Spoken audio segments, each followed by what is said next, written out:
Z zastavami v rokah so člani Slovenske vojske korakali proti Prešernovemu spomeniku na Bledu.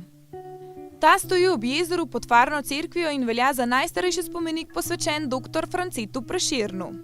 Leta 1883, 39 let potem, ko je Prešeren napisal slovensko himno, ga je dalo postaviti ljubljansko zabavno kulturno društvo. Prešeren vsem znane Zdravljice ni napisal z namenom, da bi nekoč postala himna, temveč je hotel slovenskemu narodu zaželeti le zdravja in pa malo zdrave pameti. Na besede našega največjega pesnika se spomnimo vsako leto 8. februarja, ki se kot praznik slovenske kulture praznuje od leta 1945 naprej.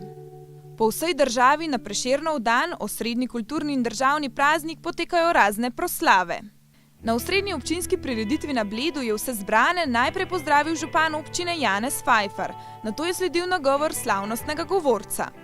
Načelnik generalštaba Slovenske vojske general-major Andrej Osterman je poudaril, da je v zraku čutiti ponos, domoljubje in narodno zavest. Prešernov dan je odlična priložnost, da vedno znova ozavestimo pomen materinega jezika in slovenske kulture, temeljev slovenske države, ter pomen obojega prenašamo tudi na mlajše generacije. Učenci blejske osnovne šole so recitirali Prešernovo delo Krst pri Savici in sonet Apel in čevljar. In kako mladi gledajo na ta praznik? Je lepo, Ana. Sam recimo, kot smo se zdaj mogli naučiti, je pač v bistvu problem jezik, je bolj starinski in če česa ne razumeš, se pa večkrat prebereš, pa že razumeš, sam tako na začetku sploh ne. Drugače pa lepo pač, da se tako spomnimo pač takega pesnika, ki je veliko več naredil za nas, za naš narod pa tako. Ja, mlajši bi se sploh ne jemljajo to kot tak praznik, ampak bolj kot prosti dan. Na ta dela prost dan pa že 16. leto zapored območno združenje veteranov vojne za Slovenijo Zgornja Gorenjska organizira pohod spominov in prijateljstva.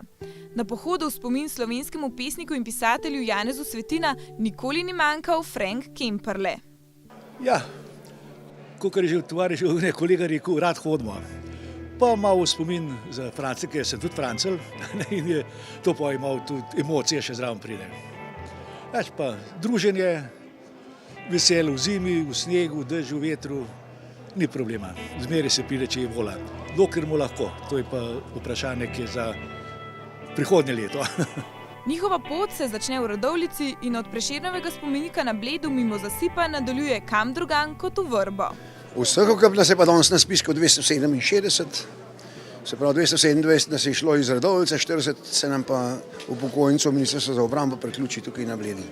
Plus ostale, kar se je vključili. Kakšna pa končna številka bomo pa zvedeli v Piškovci na mostu, ko gre čez most, tam jih pa preštejemo. In most bo zagotovo prečkal udeleženec pohoda Daniel Šavli, ki se je na Bled pripeljal kar z vlakom. Novogoričan sem. Tretjič se tukaj le udeležujem. Prihajam pa nekaj iz kulturnega vzgiba, nekaj pa čisto takole danes prijetno presenečenje, ko se je dan tako lepo ustvaril. Ne glede na vreme, padal je že dež, pa sneg pohod izpeljejo. Da bo vse potekalo tako kot mora, so letos zaradi novo zapadlega snega pot predhodno pripravili. Veteranski pevski zbor pa je z Avsenikovim viharnikom pohodnike pospremil na pot.